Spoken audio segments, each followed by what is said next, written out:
बड़ी गलती करता हूँ, जो गलती करोड़ों स्टूडेंट डेली करता है और वो उस चीज़ को रियलाइज़ भी नहीं करते कि वो उस गलती को कर भी रहे हैं।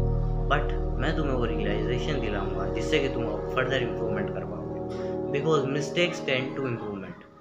वो मिस्टेक है कि हमें लगता है कि हम अगर क्वालिटी आवर्स के हिसाब से नहीं पढ़ के और जस्ट ज़्यादा पढ़ेंगे तो हमारे ज़्यादा marks. That is absolutely wrong thing. इसका बिल्कुल भी 1% सेंस नहीं है इस बात का, क्योंकि अगर हम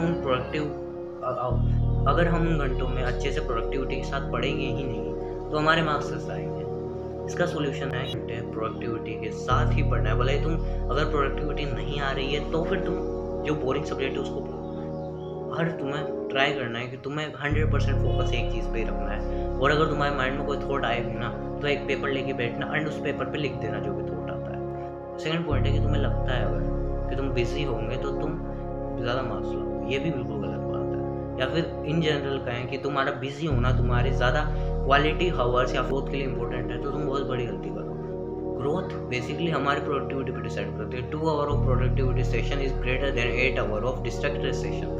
8 घंटे तुम कुछ भी कर लो डिस्ट्रैक्शन के साथ पढ़ोगे तो तुम्हारे बिल्कुल भी तुम्हें कुछ भी लर्न नहीं होगा।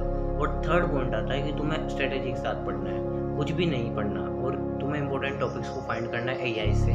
वो भी बताऊँगा। एम होना चाहिए कि मैक्सिमम टॉपिक्स वालों को पहले कवर करना और ज़्यादा उनका रिवीजन करना।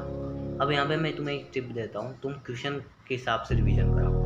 मान लो तुम एक चैप्टर पढ़ रहे हो, उसके 3 पार्ट हैं तो उसके तीनों पार्टों के हिसाब से तुम्हें जो भी इंपॉर्टेंट क्वेश्चन लगते हैं PYQ से, इंपॉर्टेंट टॉपिक्स से, उनको लिखो और उनको भी एक अलग से नोट्स बनाओ और उन नोट्स को बेसिकली एग्जाम के टाइम पे पढ़ो एंड उन क्वेश्चंस को सॉल्व करने की कोशिश करो, क्योंकि at the end of the day तुम्हें एग्जाम में लिख के ही आना है। और हार्ड क्वेश्चन को भी ट्राई करना है क्योंकि उनसे तुम्हारी डीप कॉन्सेप्चुअल अंडरस्टैंडिंग का पता चलेगा। में एक URL है एक AI टूल का जिसका नाम है टॉपर AI। आई नो ये नाम तुम पहली बार सुन रहे हो, बट इसको तुम्हें सिंपली कॉपी करना है ब्राउज़र पे या फिर क्रोम पे, गूगल पे, कहीं किसी भी सर्च इंजन पे पेस्ट करके सर्च कर लेना है और तुम एक ऐसे AI टूल पे पहुंच जाओगे जो कि तुम्हें हर क्वेश्चन का आंसर सिंप्लीफाई करके देगा और वो तुम्हारी स्ट्रेटेजी पे बनाने में फोकस करेगा। लाइक तुम्हारे कितने घंटे पढ़े हो और कितना घंटा प्रोडक्टिविटी के साथ पढ़े हो तो उसको चेकआउट कर लेना अगर तुम्हें ज़्यादा मार्क्स लाने हैं तो।